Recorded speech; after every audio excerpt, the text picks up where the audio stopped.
Well, Martha, things are really heating up now with China. Beijing threatening retaliation after the U.S. accused 5 Chinese military officers of hacking into American companies to steal trade secrets. You know, it's the first time that we have actually filed criminal charges against a foreign government for economic espionage.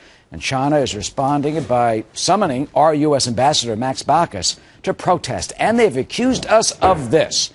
They say the United States is twisting reality and is using the excuse of internet hacking to indict 5 military officials. We have already requested for the U.S. to correct its serious error and cancel the relevant legal procedures. Will we? Judge Napolitano, our senior judicial analyst. You know, Judge, if they're stealing our stuff, put them in prison and throw the key away. Yeah, except that they're 10,000 miles away from here. We don't have an extradition treaty with China, and there's no way these folks are going to voluntarily come here. Look, there's 2 ways to look at this, Eric. One is, it's about time the federal government did something. This has been going on for too long, and our corporations, in which millions of Americans have invested their savings, are exposed, and the Chinese government is stealing their secrets. The other way to look at this is, all this is going to do is to provoke a response on the part of China, and when the Chinese government indicts Americans, they'll indict Americans who are in China, who will not be able to escape the realities of the oppressive and grossly unfair Chinese judicial system, such as it is. So what will really be accomplished by this indictment? The most that could happen is a trial in absentia with no defendants at the table and no lawyers representing these defendants, and just sort of a paper conviction. We can't go into China and kidnap them and force them to come here and stand trial. This isn't even going to put any money in the pockets of the corporations that have been victimized by this. I mean, are you saying that they're going to go into the 4 Seasons in Beijing and pull out the American executives, the innocent business people, in handcuffs?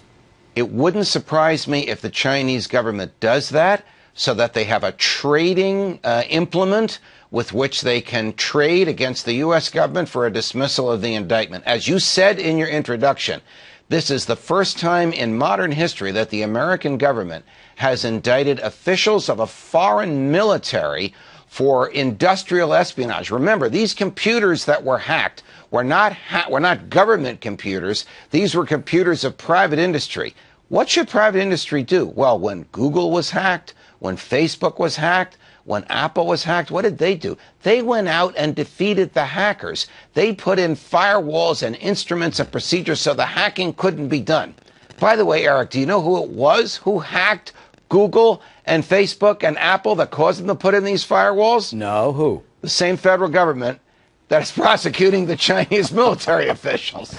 Well, Judge, finally, why is this so significant? I mean, look, we put spies and traitors in the brig, you know, for years. And here they apparently have this unit, 61398, in Shanghai. They say it's a 12-story building, the headquarters for their military hacking to steal stuff from Westinghouse, U.S. Steel, even the Steelworkers Union. Here are the 5 accused government officials. Why is it so significant?